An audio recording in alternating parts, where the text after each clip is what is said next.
열왕기상 19장 19절로 21절의 말씀으로 부르심에 응답하라라고 하는 제목으로 함께 말씀 나누도록 하겠습니다. 오늘부터 저희는 이 구약의 한 인물, 이 엘리사라고 하는 인물로 7번 말씀을 나누려고 합니다. 엘리사는요, 이스라엘 역사 가운데 하나님의 능력과 구원이 어떻게 평범한 한 인생을 통해서 나타나는가를 보여주는 데 있어서 가장 적합한 인물이기도 합니다. 그의 삶 속에 있었던 여러 가지 사건들, 그리고 기적, 권능 이런 것들을 살펴보면서 과연 하나님께서 한 인간을 통해 어떤 방식으로 구원을 행하시는지를 볼 수 있다는 거죠. 자, 오늘 우리가 시작하려고 하는 이 엘리사와 관련된 이야기는 엘리사로부터 시작되는 게 아니고요, 엘리야로부터 이어지는 것이기 때문에 가장 먼저 이 엘리야가 어떻게 끝나고 있는지부터 살펴보겠습니다. 하나님의 부르심이 엘리야에게 있었고요, 이 엘리야는 철저하게 그 부르심을 쫓아서 아합과 이세벨이 통치하고 있던 그 시대에 하나님의 전쟁을 치렀습니다. 그런데 이 엘리야 이야기가 너무 재밌는데 이건 이미 제가 지난번에 했기 때문에 요거에서 이제 이어서 엘리사로 넘어가는 거죠. 자, 이 엘리사가 맨 처음에 어떻게 하나님의 부르심을 받았는가라고 하면은요, 오늘 이 부르심의 부분을 같이 한번 살펴보면서 우리의 부르심도 한번 정리를 해보도록 하겠습니다. 자, 우리는 종종 이렇게 질문을 합니다. 나는 왜 이 자리에 있는 걸까? 너는 왜 태어났을까? 하나님께서 나에게 바라시는 삶은 과연 어떤 것일까라고 하는 질문입니다. 바로 하나님의 부르심이 무엇인가에 대한 질문인 것이죠. 하나님은 우리를 택하셨습니다. 우리를 죄에서 구원하셨습니다. 그리고 우리에게 영원한 생명을 주셨습니다. 그리고 그 주신 생명을 가지고 이 땅에서 해야 될 무엇인가를 맡기셨습니다. 우리에게 주신 이 생명을 가지고 하나님께서 우리가 감당해야 될 어떤 역할을 주셨는데요, 이것을 우리는 사명이라고 부릅니다. 우리의 삶의 목적이 무엇이냐라는 거죠. 우리를 찾아오시고 말씀하시고 불러내신 하나님께서 우리 인생을 향해 가지고 계신 계획이 뭐냐라는 겁니다. 자, 우리는요, 이 인생의 목적, 사명, 부르심이라고 하는 단어를 딱 듣는 순간 아주 특별한 사람들, 목사나 선교사와 같은 사람들이 이런 사명을 갖는 게 아니냐라는 생각을 합니다. 나는 그런 부르심과 무관하다라고 생각을 하는 거죠. 나같이 일상을 살고 있고 직업을 가지고 있고 세상 사람들과 대부분의 시간들을 보내고 있는 나는 그런 종류의 사명이 없어라는 생각입니다. 그런데 여러분, 이 부르심은 모든 성도를 향한 것입니다. 여러분, 이 부르심은요, 우리가 어떤 역할을 하고 있느냐라고 하는 걸로 끝나는 게 아니라 우리가 어떤 정체성을 가지고 있는가, 우리가 어떤 존재의 이유를 가지고 있느냐에 대한 문제가 바로 이 부르심이기 때문이라는 거죠. 모든 성도는 하나님의 부르심에 반응하여 살아야 합니다. 그리고 이 부르심에 어떻게 반응하느냐라고 하는 것이 우리의 삶의 무게와 영향과 방향을 결정하게 되는 것이죠. 오늘 본문에는요, 아주 평범한 농부 엘리사가 등장합니다. 그런 특별한 사람이 아니었습니다. 그는 소를 가지고 밭을 갈고 있던 중이었습니다. 그런데 하나님께서 그에게 엘리야를 보내셨고요, 엘리야는 자신의 겉옷을 던지는 것으로 엘리사를 향한 하나님의 부르심을 보여줍니다. 그리고 엘리사의 인생은 완전히 변화되지요. 자, 이 장면을 살펴보면서 부르심이 무엇인지, 그 부르심에 대하여 보여야 될 반응은 어떤 것인지를 보도록 하겠습니다. 자, 하나님께서는요, 사명을 다한 엘리야를 넘어서 새로운 세대를 준비하셨던 것입니다. 평범한 인생을 살고 있었던 엘리사는 그 하나님의 부르심에 순종함으로 이전과 전혀 다른 삶의 여정을 시작하게 되는 거지요. 성도 여러분, 이 이야기는 아주 오래전 이야기로 끝나는 것이 아니라 오늘을 살고 있는 우리 모두를 향한 이야기가 되는 것입니다. 우리도 이 부르심 가운데 있습니다. 하나님은 오늘도 우리에게 찾아오십니다. 그리고 우리를 무언가로 불러내십니다. 과연 이 부르심의 내용이 무엇인지 오늘 본문을 통해 4가지로 한번 살펴보겠습니다. 첫 번째는요, 우리가 배경을 살펴보면서 이 부르심은 계승되어지는 것이다 라고 하는 것을 보게 됩니다. 자, 이 엘리사를 부르시는 장면을 이해하기 위해서 엘리야 이전에 있었던 엘리야의 마지막 장면을 살펴봐야 합니다. 열왕기상 18장을 보면요, 엘리야가 갈멜산 위에 올라가서 바알의 선지자 450명과 영적 전쟁을 싸우는 장면이 나옵니다. 하늘에서 불이 내립니다. 그리고 3년 반 동안 내리지 않았던 비가 쏟아져 내리기 시작합니다. 온 이스라엘 백성들은 여호와는 참 하나님이시다라고 이야기하며 바알의 선지자 450명을 때려 죽이지요.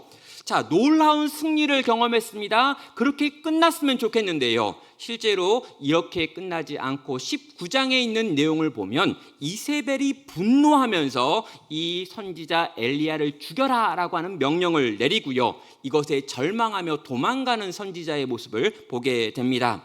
엘리야는 광야로 도망갔고 로뎀나무 아래 가가지고 거기서 쓰러져서 하나님께 죽기를 간구하고 있습니다.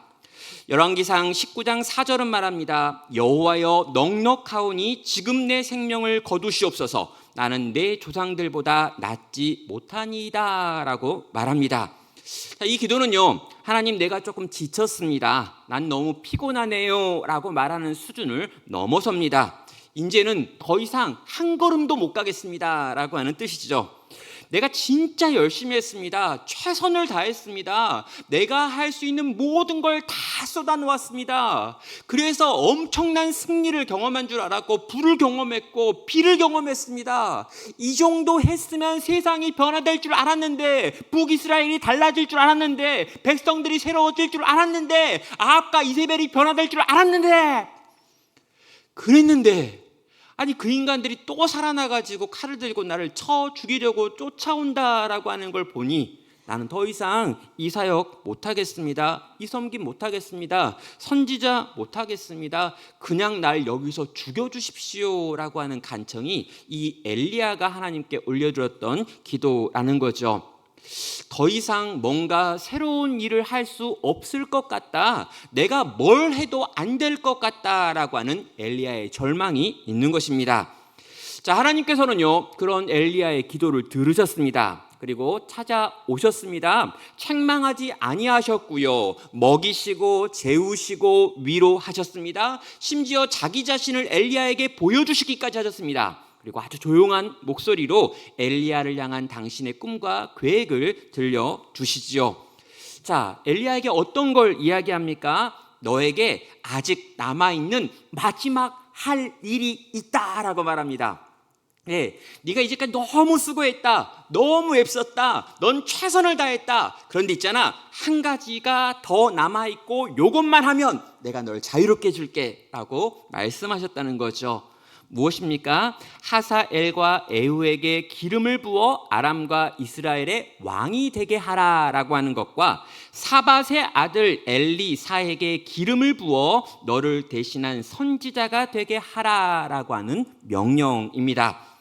자, 이 마지막 명령이 여기에 있는 거죠. 사밧의 아들 엘리사를 찾아가지고 그에게 기름을 부어가지고 너를 대신한 선지자가 되게 하는 것, 이게 하나님께서 엘리야에게 주신 마지막 명령이라는 거죠.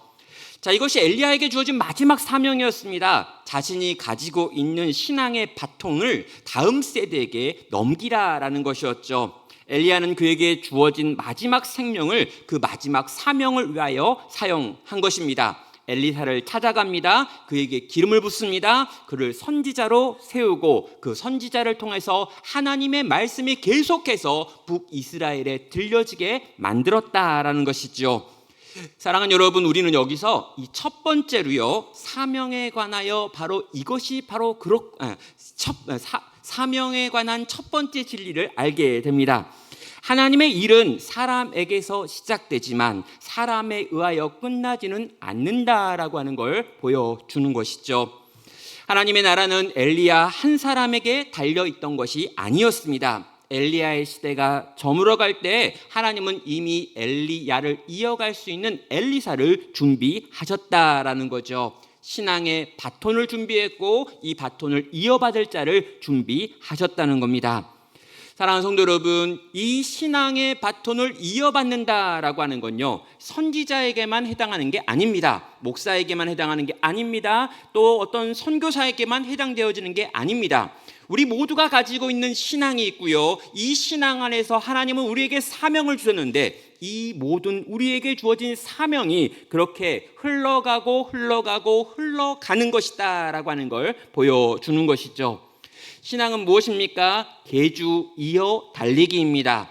나 혼자 달려가지고 이기면 되는 개인전이 아닙니다. 함께 달려야 되는 공동체전입니다. 그럼 또 이 경주는요, 이 세대에서 끝나는 경주가 아니라 세대가 세대에게 이어하고 달려야 되는 이어 달리는 릴레이라는 거죠. 우리는 때로 달립니다. 때로 우리는 우리가 달렸던 것을 다음 세대에게 건네줍니다. 그리고 어느 때가 되면은요, 우리는 다음 세대가 잘 달리도록 뒤에서 비껴나고 응원하고 지원하고 박수 쳐주는 관계로 넘어가야 한다라는 것입니다. 성도 여러분, 이 신앙의 바톤을 우리는 받았고요. 지금 이 바톤을 들고 우리는 달리는 중에 있고요. 어느 때인가 되면 하나하나 우리 다음 세대들에게 물려주어야 할 것입니다. 여러분, 신앙은, 사명은 우리가 만들어내는 것이 아니라 우리 위에서 내려오는 것이고 또 우리가 전수해 주어야 한다라고 하는 것이 오늘 본문에 나와 있는 첫 번째 사명에 대한 내용이었습니다.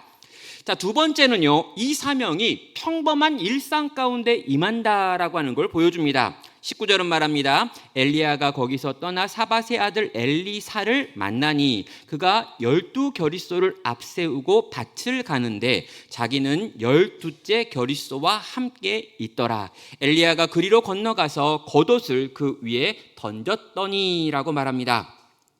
자, 엘리사의 등장을 보면은요, 뭔가 화려하거나 대단하거나 위대해 보이는 것이 아닙니다.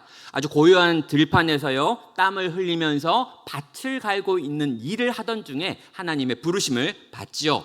자, 여기 12겨리를 가지고 밭을 갈더니라고 하는 표현이 나오는데요, 이건 한 겨리가 2마리이기 때문에 24마리의 소를 가지고 있는 집안의 사람이었다라고 하는 걸 보여줍니다. 그의 모습은 단순한 농부가 아니라 꽤나 부유한 농장의 아마 상속자 아들이었을 것이다 라고 학자들은 설명을 하지요. 그럼 소 한 마리가 있다는 것도 엄청난데 24마리의 소를 운영하고 있었다라고 하는 건 엄청난 부를 소유한 사람이었던 겁니다. 그런데요, 단순하게 그가 부자의 아들이었다라고 하는 걸로 끝나는 게 아니라 12번째 겨리를 가지고 그걸 가지고 밭을 갈고 있던 중에 하나님이 찾아오셨습니다. 무엇입니까? 이 2마리의 소를 가지고 직접 자기도 밭 가는 현장에서 밭을 가는 일을 하고 있었다라고 하는 걸 보여줍니다. 다시 말하면 그는 부유한 집의 아들이었습니다. 그런데 그가 직접 이 소를 몰아가지고 밭을 갈고 있습니다. 다시 말하면 그는 금수저였지만 금수저처럼 살았던 것이 아니라 자기에게 주어진 삶을 치열하게 열심히 최선을 다하여 하루하루 살아내고 있던 자였다라는 걸 보여주는 게 이 24마리의 소와 2마리 소를 데리고 밭을 갈고 있었다라고 하는 문장이 가진 의미입니다. 성도 여러분, 하나님의 부르심이 누구에게 찾아오느냐라고 하는 것에 대하여 오늘 본문이 보여주는 것은 무엇입니까? 일상 속에서 최선을 다하여 그에게 맡겨진 역할을 감당하는 이에게 하나님의 부르심이 임한다라는 걸 보여줍니다. 우리는 종종 이런 생각을 합니다. 하나님의 부르심은 특별한 무대에서 특별한 조건을 가진 이가 아주 신비로운 체험을 통해서 얻게 되는 것이다 라고 생각을 하는 거죠. 그런데 그렇게 생각하니까 어떻게 합니까? 하나님의 목소리를 들으려면 꼭 교회를 가야 되고 어떻게 이러면 안 되는데 수련회를 가야 되겠고 수련회를 가야 돼요. 수련회는 가야 되는데 아무튼 수련회를 가거나 기도원을 가거나 어떤 신령한 사람한테 기도를 받아야지만 내가 하나님의 부르심을 알 수 있다라고 하는 생각을 가지신 분들이 종종 있습니다. 그런데 여러분, 오늘 본문을 보면요, 하나님이 예배당에서 성전에서 또 성막에서 말하고 있는 것이 아니라 밭에서 이 사명을 주고 있습니다. 밭에서 열심히 땀 흘리며 일하고 있는 그에게 찾아오셔가지고 하나님의 사명을 보여주셨다는 거죠. 성도 여러분, 우리도 마찬가지입니다. 책상에서 공부하고 있던 중에 하나님의 사명이 임할 수 있습니다. 교실에서 열심히 수고하고 애쓰며 무언가를 배우려 할 때 하나님의 사명이 임합니다. 직장에서 하나님의 사명이 임합니다. 출퇴근길에서 하나님의 사명이 임합니다. 주방에서 임합니다. 육아에 고통스럽고 힘든 시간을 보내는 그 중에도 하나님의 사명은 하나님의 백성들 가운데 임할 수 있다라는 것이죠. 그럼 하나님의 부르심은 목회자나 선교사와 같은 특별한 사역자에게만 있는 것이 아니라 이 땅을 살아가고 있는 모든 하나님의 백성들이 그 삶의 현장에서 치열하게 수고하고 애쓰고 있는 그 자리에 찾아와 임할 수 있다라고 하는 것을 보여주는 것입니다. 여러분, 금세기 최고의 설교자 중에 한 명인 이 찰스 스펄전이라고 하는 분은요, 자기가 신학교를 하나 세우게 됩니다. 그리고 이 신학교를 세운 다음에 이 신학교에 들어오는 사람들의 자격 요건을 이야기하는데, 절대로 두 종류의 사람은 신학교에서 받지 않았다라고 합니다. 첫 번째 부류의 사람은 뭐냐면, 내가 세상에서 성공했으니 목회도 성공할 거야 라고 생각하는 사람은 안 받았습니다. 그러니까 세상에서 성공해서 그 성공한 이력을 가지고 지금 목회하겠다고 온 그 신학생은 안 받은 거예요. 왜냐하면 이는 그가 얻은 모든 성취를 하나님의 은혜가 아니라 자기의 능력으로 돌릴 것이다 라고 생각했기 때문입니다. 또 다른 종류의 사람이 뭐냐면, 세상에서 완전히 실패해가지고 내가 이제 목회를 해야겠다라고 생각하는 사람도 신학교에서 받지 않았습니다. 왜냐하면 세상에서 실패한 그 인간은 목회도 실패할 거다라고 하는 확신이 그에게 있었다는 거죠. 그럼 세상에서 충성되게 충실하게 자기의 삶을 살아내지 못한 자가 어떻게 목회의 현장에서 충성되게 하나님의 뜻에 순종하며 살아갈 수 있겠느냐라고 하는 것 때문에 신학교에서 그를 받지 않았던 것입니다. 성도 여러분, 이건 단지 목회에만 해당하는 내용이 아니시죠. 하나님의 부르심은 충성된 삶을 살았던 삶의 기초 위에 쌓여지는 것입니다. 하나님이 나를 불러주시면 정말 한번 열심히 살아볼게요 라고 하는 자에게 임하는 것이 아니라, 오늘 내가 내 삶을 충성되게 열심히 최선을 다해 살아가고 있는 그에게 하나님이 찾아와 불러주신다라는 겁니다. 하나님이 불러주시면 열심히 살게요 라고 말하며 지금 멈춰있는 자에게 임하는 것이 아니라, 내가 지금 최선을 다하여 내 삶의 영역에서 하나님의 뜻을 구하며 애쓰는 이에게 하나님의 사명이 임하며 하나님의 부르심의 역사가 나타난다라는 것이죠. 사랑하는 성도 여러분, 하나님께서는 우리에게 하나님의 사명을 주시면서 우리가 얼마나 대단한 사람인지 위대한 사람인지 유명한 사람인지에 따라서 찾아오거나 찾아오지 않거나 하지 않으셨습니다. 엘리사는 유명한 사람이 아니었습니다.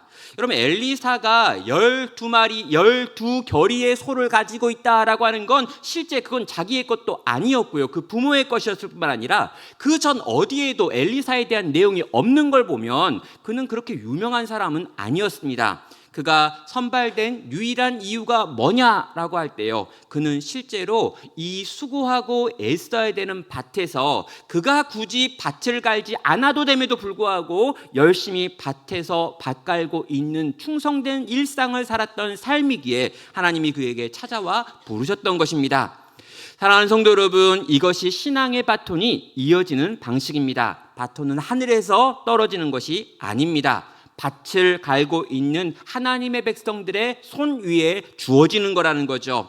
일상의 부르심이 시작되고 일상의 자리에서 하나님의 역사가 나타나며 하나님의 찾아오심과 그 찾아오신 하나님이 우리를 또 다른 곳, 어떤 곳을 향해 나아가라고 명령하시는 것입니다. 성도 여러분, 오늘 우리에게 주어지는 일상을 충성되게 사시기를 바랍니다. 내가 해야 될 일터에서, 또 공부해야 될 곳에서, 가정에서, 나의 육아의 현장에서, 내가 수고하고 땀 흘려야 되는 그 모든 곳에서 최선을 다하시길 바랍니다. 그리고 그렇게 살아가는 중에 찾아와 말씀하시는 하나님께 귀를 기울이며 그분의 부르심에 반응하여 순종으로 나아갈 수 있는 여러분 되시기를 주의 이름으로 축원합니다. 세 번째는요, 이 사명, 하나님께서 우리에게 주신 사명의 특징은요, 어떤 일을 부여하시는 것이 아니라 새로운 정체성을 부여하시는 것이다 라고 말할 수 있습니다. 그럼 19절의 후반부는 이렇게 말하고 있습니다. 엘리야가 그리로 건너가서 겉옷을 그 위에 던졌더니 라고 말합니다. 자, 엘리야는 조용히 그러나 분명하게 밭을 갈고 있었던 엘리사에게 다가갑니다. 그러더니 자기가 입고 있었던 겉옷을 벗어가지고요, 이 겉옷을 이 엘리사 위에 던지지요. 그리고 엘리사 위에 겉옷이 떨어짐으로 하나님의 사명이 그에게 넘어가고 있습니다. 자, 여기 나와 있는 이 겉옷이라고 하는 표현이 나오는데요. 이 아다렛이라고 불려지는 이 겉옷은 선지자의 권위, 정체성을 상징하는 외투입니다. 자, 여러분, 우리가 이 구약 성경을 보다 보면요, 옷을 벗기다, 옷을 입히다, 옷을 주다, 옷을 받다라고 하는 내용들이 계속해서 나와요. 근데 여러분, 구약에서 어떤 옷을 입는다라고 하는 건요, 그 옷이 가지고 있는 정체성을 내가 갖게 되고, 권위를 갖게 되고, 힘을 갖게 되고, 어떠한 권한이 주어진다라고 하는 의미가 있습니다. 대표적으로 요셉과 같은 경우이죠. 여러분, 요셉이 아주 아름다운 채색 옷을 입었다라고 하는 건 그를 상속자로 삼았다라고 하는 뜻을 가지고 있고요. 그 옷을 벗겼다라고 하는 건 상속자의 자격을 빼앗겼다라고 하는 의미를 갖습니다. 나중에 왕이 그에게 옷을 입혀준다라고 하는 건 그가 이제 총리로서 그 역할을 감당하기 시작했다라고 하는 의미를 가지고 있는 거죠. 옷을 벗긴다, 옷을 입힌다, 옷을 건네준다라고 하는 것이 갖고 있는 의미가 있는 것입니다. 옷은 그의 정체성을 의미하는 거죠.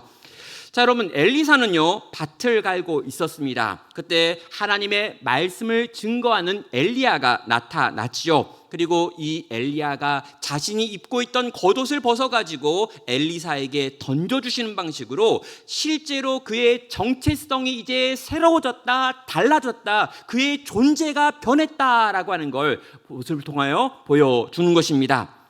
성도 여러분, 우리는 사명을 떠올리고 생각해 볼 때요, 하나님이 나한테 이것을 해라라고 말할 것을 떠올립니다. 너는 이러이러한 직장을 가져야 한다, 이러이러한 전공을 공부해야 한다, 이러이러한 일을 해야 되고 지금 너는 요런 역할들을 감당해야 돼라고 말할 때 우리는 하나님이 나에게 사명을 주셨다라고 하는 생각을 합니다. 자, 우리 대부분이 그럼 그 사명을 어떻게 받느냐라고 하면은요, 실제로 하나님께 물어봤는데 하나님이 너는 이걸 해 라고 말하는 경우는 잘 없습니다. 혹시 그런 분들이 있을 수도 있지만 대부분의 분들은 사명, 내가 해야 될 일을 이걸 어떻게 받느냐라면요, 이제 목사님이 찾아가는 거죠. 목사님이 찾아와가지고 목사랑 대화를 하는 중에 언제까지 이렇게 뺀질거릴 겁니까? 당신이 우리 교회 나온 지 지금 7년 2개월이 지났는데 언제까지 짱 박혀 있을 겁니까? 이런 얘기를 하는 거죠. 그런 다음에 이제까지 짱 박혀 있는 그걸로 충분하니 이제는 이제 교사를 좀 하십시오. 이제는 좀 어디 반주를 좀 하십시오. 이제는 좀 찬양을 하십시오. 이제는 어떤 목자로 섬기십시오. 이런 말을 딱 들을 때 나에게 사명이 찾아왔구나라고 하는 생각을 하는 거죠. 이제껏 내가 도망 다니고 피해 다니고 숨어 있었음에도 불구하고 이렇게까지 쫓아왔으니 이 하나님의 부르심에 반응을 해야지라고 반응하며 그 사명의 자리를 가는 겁니다. 그런데 여러분, 여기서 중요한 건 있는데요, 이건 알려드리면 안 되는데 제가 일부에 오신 분들에게만 알려드립니다. 요건요, 하나님이 여러분에게 주신 사명이 아니고요, 그 목사가 여러분에게 뭔가를 맡기고 싶은 겁니다. 분류하세요. 좋은 신앙적 권면일 수는 있지만 하나님의 부르심과는 다르다는 거죠. 그렇다면 하나님의 부르심은 뭐냐라는 겁니다. 하나님은요, 우리에게 이러이러한 일을 하십시오라고 말씀하지 않으십니다. 하나님이 우리에게 주신 사명의 특징은 뭐냐면 우리의 존재가 달라졌다라고 하는 우리 존재 전체에 대한 선언인 거죠. 자, 여러분, 엘리야라고 하는 이름의 뜻은 나의 하나님은 여호와이십니다라고 하는 뜻이었습니다. 이 엘리야에게 주셨던 사명은 뭐냐면 우상 숭배로 가득 차 있었던 이 북이스라엘에게 정말 여호와 하나님만이 참 하나님이신 것을 증거하고 외치며 선포하는 일이 이 엘리야에게 주어진 사명이었죠. 그런데 여러분, 그 시대가 끝났습니다. 그리고 다음 세대로 넘어가야 합니다. 그때 세워지는 사람이 엘리사입니다. 그러면 이 엘리사의 이름의 뜻은 뭐냐는 거죠.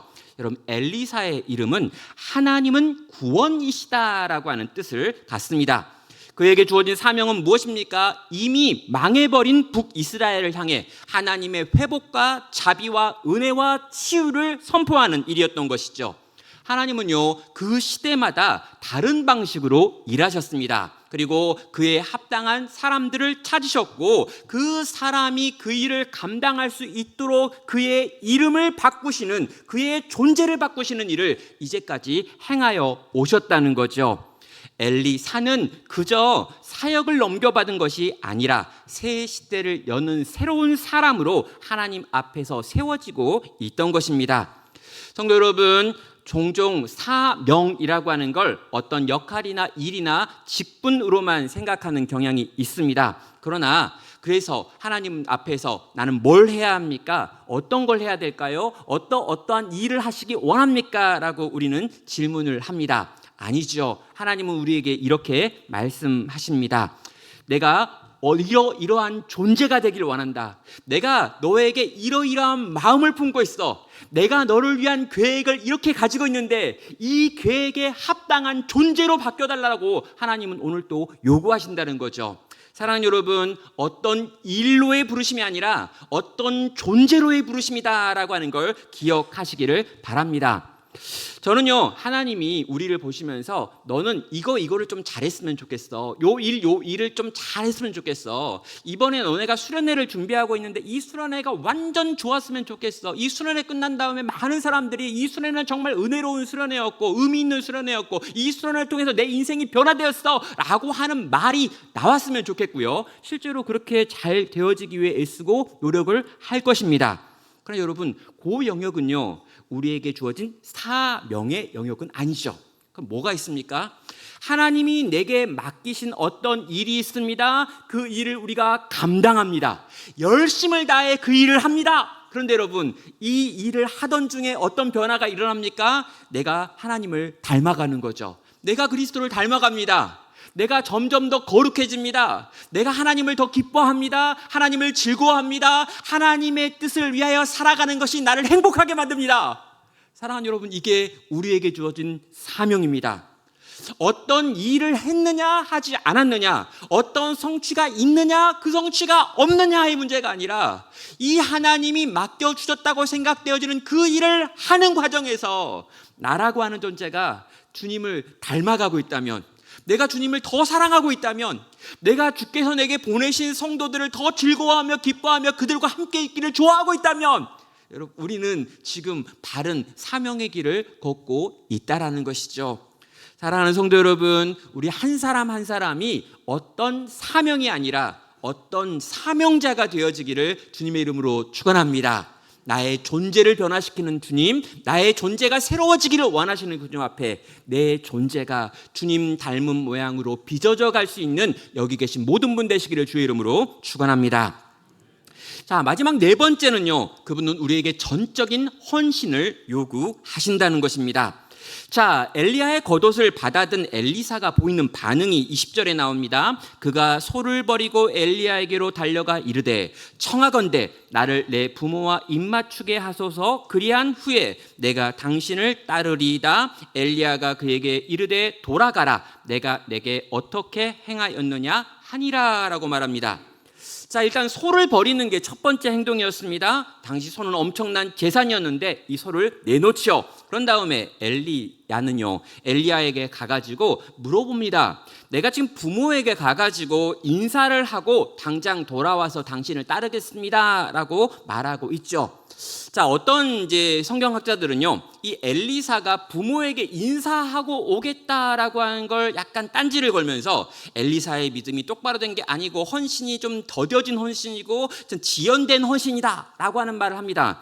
부모에게 인사도 하지 말고 따라갔어야 된다라고 하는 논리죠. 그런 건 아닌 것 같습니다. 왜냐하면요, 그가 부모에게 인사를 하고 돌아와서 하고 있는 행동 때문이죠. 21절입니다. 엘리사가 그를 떠나 돌아가서 한 겨릿소를 가져다가 잡고 소의 기구를 불살라 그 고기를 삶아 백성에게 주어 먹게 하고 일어나 엘리야를 따르며 수종 들었더라 라고 반응을 하는 거죠. 자, 엘리사는요, 엘리야의 겉옷이 자기 어깨 위에 떨어지는 순간 이미 하나님이 주신 사명에 사로잡혔습니다. 그래서 하나님의 선지자의 후계자가 된다라고 하는 걸 알게 되었고요, 하나님의 부르심에 반응하여 움직이기를 결단합니다. 그가 즉시 집으로 돌아가는 이유가 뭘까요? 부르심을 늦추기 위해서, 지연된 순종을 하기 위해서가 아니라 부모에게 무언가 명확하게 말하고 완전히 떠나기로 정한 것입니다. 내가 얼마 후에 돌아간다가 아니에요. 내가 시간을 좀 더 쓴다라는 게 아닙니다. 내가 가서 하나님의 부르심을 받았고 그 부르심에 반응하여 나는 다시는 이곳에 돌아올 수 없으니 이제 정리하겠습니다 라고 간 겁니다. 그래서 아마 자기 몫에 해당하는 이 소 2마리를 가지고 와서 이 소 2마리를 하나님께 올려드리고 백성들 앞에 잔치를 하는데 써버릴 수 있게 되었던 거죠. 그는 자신이 사용했던 쟁기를 불태웁니다. 소를 잡고 그 소의 고기를 삶아가지고 백성들에게 나누어 줍니다. 자, 이 부분은요, 사람들하고 이제 작별 인사를 하기 위해서 잔치를 벌였다라고 생각하는 분이 있는데요. 여기에 나와 있는 히브리어 잡다로 번역되어 있는 이 동사가 실제로 제사를 드린다, 희생하다라고 하는 뜻을 가지고 있습니다. 다시 말하면 그는 자기가 가지고 있는 이 소와 소를 운영하기 위해 썼던 기구들을 태워가지고 이 모든 것, 내가 지금 소유한 이 모든 것을 태워 하나님 앞에 번제로 내어드렸다라고 말할 수 있는 것이죠. 그리고 성경은 그의 마지막 행동을 이렇게 말합니다. 일어나 엘리야를 따르며 수종 들었더라라는 거죠.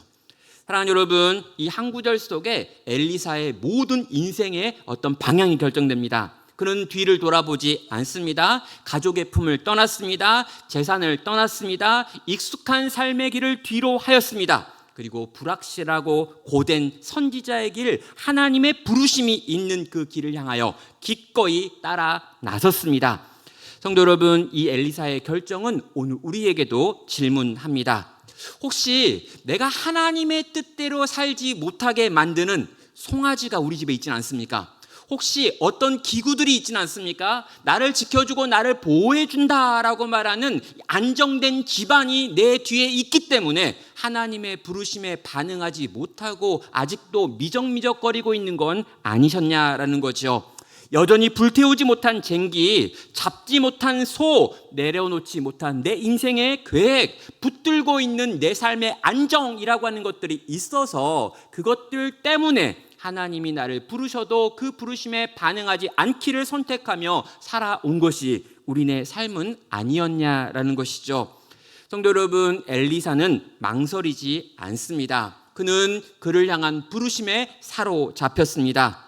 하나님께서 하나님 나라 백성을 위하여 나를 부르신다라고 하는 걸 깨달았습니다. 그리고 이 깨달음이 온 순간 그는 자기의 인생을 하나님께 올인하기로 결정했습니다. 자기 삶의 배수의 진을 찾습니다. 돌아갈 곳을 없애고 돌아갈 수 있는 배를 태워버렸습니다. 나를 풍요롭게 해줄 수 있는 가족을 떠나고 소와 쟁기를 태워버리며 하나님께 헌신제와 자원제로 올려드렸습니다. 하나님 앞에서, 그리고 그 자리에 있는 모든 사람들 앞에서 자기는 하나님께 속하였고 이제 하나님을 따라 움직이겠다라고 하는 것을 보여주는 선언을 하고 그는 엘리야를 따라 사명의 길을 걷게 된 것입니다.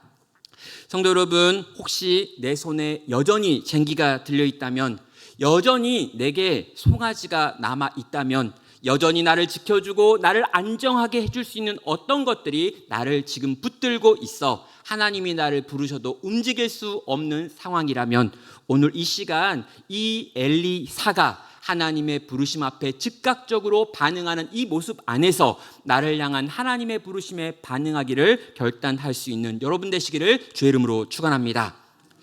이제 말씀을 마무리해야 합니다. 하나님께서 이 엘리사를 어떤 방식으로 부르셨는지, 그리고 그 부르심 앞에 엘리사가 어떻게 반응하고 있는지를 우리는 방금 말씀을 통해 4가지로 살펴보았습니다. 여러분, 이 부르심은 대대로 이어져 내려오는 것이었습니다. 여러분, 이 부르심은요, 명확하게 하나님께서 하나님의 백성들이 일상의 삶을 살고 있을 때 찾아와 주신 부르심이었습니다. 여러분, 이 부르심에는요, 정말 하나님께서 우리 가운데 원하시는 우리의 삶이 드려져야 되는 결단과 헌신을 요구하는 부르심이었습니다. 우리의 정체성 전체가 새로워지는 부르심이기도 했지요. 이 부르심 앞에 우리는 오늘 또 반응해야 합니다. 오늘 또 내가 쥐고 있는, 오늘 또 내가 붙들고 있는 내 삶을 이렇게 막 지켜주겠다라고 약속하는 세상의 모든 것이 아니라 나를 부르셔서 내게 새로운 정체성을 맡기시며 새로운 일을 주시는 그 하나님을 바라보며 그 하나님이 내게 원하시는 대로 바라시는 대로 우리의 발걸음을 옮겨야 한다는 거죠. 사랑하는 여러분, 이 부르심이 때로는 부담스럽습니다. 이 부르심이 때로 우리를 힘들게 만들어요. 날 좀 내버려두면 안 되냐라는 생각이 듭니다. 그러나 여러분, 생각을 달리하십시오. 내가 누군데 날 부릅니까? 내가 무엇이었는데 날 써주십니까? 내가 뭐하는 사람이었는데 이런 나를 들어서 당신의 위대한 일에 참여시키겠다고 하나님이 나를 불러내 주시는 걸까요? 밭에서 열심히 밭 갈고 있던 인생이었는데 그 인생을 들어서 이스라엘 공동체 전체의 마음을 밭가는 삶을 살게 하시는데, 여러분, 이게 어떻게 우리에게 주어지는 부담으로만 끝날 수 있느냐는 것이죠. 사랑하는 여러분, 위대한 부르심입니다. 위대한 초청입니다. 위대한 선물입니다. 위대한 특권입니다. 하나님의 부르심은 하나님의 백성을 위한 최고의 이야기입니다. 오늘 그 불러주시는 하나님, 우리를 향해 찾아오셔서 우리에게 새로운 정체성을 주시는 하나님을 구하시길 바랍니다. 그리고 그 주님이 나에게 무언가를 말씀하실 때 그 말씀 앞에 아멘으로 화답하시며 나를 지켜주겠다고 하는 것들을 놓고 하나님의 손을 붙들고 이 사명의 길을 다시 한번 걸어갈 수 있는 나누게 모든 성도 되시기를 주님의 이름으로 축원합니다.